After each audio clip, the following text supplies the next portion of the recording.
Hey guys, how's it going? This is Chappie with Intense Cycles, and for today's edition of Tech Tutorials, we're going to do a tubeless conversion.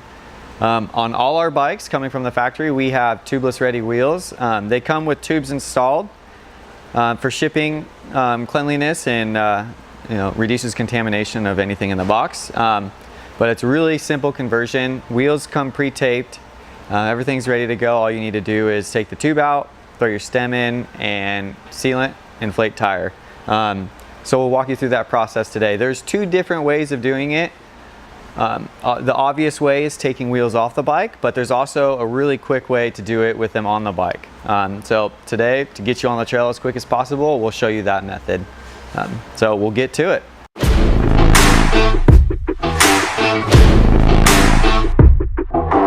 So with our tubeless conversion, on any one of our bikes, everything comes tubeless ready. So inside the accessory box, you'll find 2 valve stems with every one of our bikes.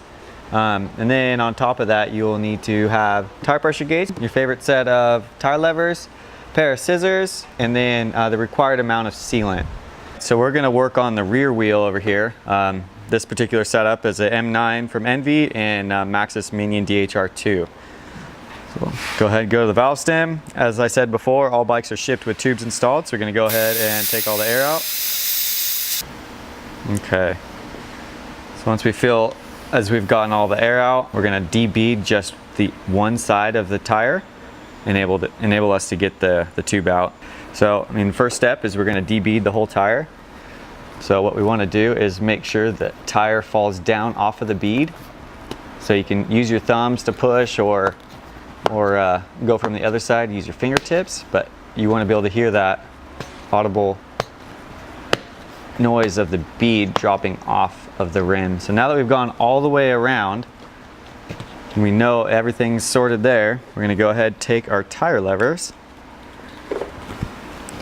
We're going to start at the valve stem. We're going to pull up. A lot of times it's easier if your tire levers have the groove, you can just set it on that first one. I'm going to do that. And then in most cases, you can take your tire lever and kind of get it going like so. So when we get about halfway around, we can go ahead and remove our tire levers and continue the tire removal. Use your fingers, your thumbs, whatever is easiest for you.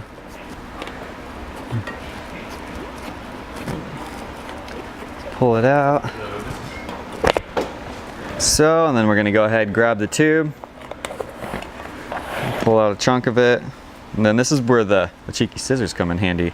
Just go ahead and cut the tubes, cut the lifeline since we're never going to run tubes again. Pull our valve stem out, and then continue with just removing tube. We take our provided valve stems, you see here Envy valve stems, go ahead and we're going to remove the cap. Remove the locking nut and the O-ring. Using your thumb, you can pull the tire aside and get nice easy access to the valve stem hole in the rim. And then just line it up, push it through with your thumb, make sure it's nice and seated. And then we're gonna reverse the process of what we did taking stuff off the valve stem. So we're gonna slide the O-ring on first. This isolates the locking nut from the rim so it doesn't damage the rim. Go ahead and thread the locking nut on. And then the important step here, so we don't have leaks, is go ahead and push the valve stem with your thumb on the back side and then tighten the locking nut. All right, so now that we have the valve stem in, we're gonna go ahead and just put the tire back on this one side. Start it by hand. You wanna end at the valve stem.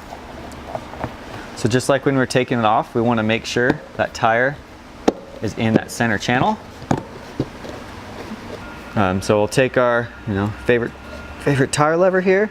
Now that we've gotten it about 75% of the way, hold one side with your thumb and then just take little bites, typically about 1 inch at a time. That way we're not stressing the edge of the rim or the tire. And then that last one at the valve stem should get you over like so. Always a nice detail, so make sure your Maxxis logo is lined up with the valve stem. A little pro tip. Go ahead and put the valve stem at the bottom. Then we're going to take our valve core removal tool. We're going to remove the valve core. With the valve core out and in the down position, we're going to prep our 2 Stan's tire sealant bottles. Typically for this wheel size and this tire size, being a 29 DH tire, we want to run 4 ounces of sealant. So here we have 2 2-ounce bottles. So it's real important you give it a good shake. Basically, we're just going to take the tip, line up with the valve stem, and just inject it in. Throw in the second bottle. We're going to take our valve stem that we removed a few minutes ago, drop it back into the valve stem, and go ahead, tighten that up just past snug so we can put air in it. The beauty of only taking one side of the tire off of the rim is it enables you pretty much in any circumstance to inflate with just a floor pump. But for simplicity, we're going to go ahead and just throw some air in here. I want to pump to about 45 psi. The bead set, and there you have it. All right, so now that we've completed the tubeless conversion of the rear wheel, we can continue that same process to the front. Identical thing, no need to take the tire or the wheel off of the bike. One thing to make sure we do is pull the tire, always pull the tire on the opposite side of the disc. We don't want to contaminate the rotor in any way. Shoot us an email at techcenter@intentcycles.com, or give us a call, or give us a chat, any way of contact on the website. We can get you sorted out, make sure you're happy, make sure your bike's running good, make sure you have no issues on the trail.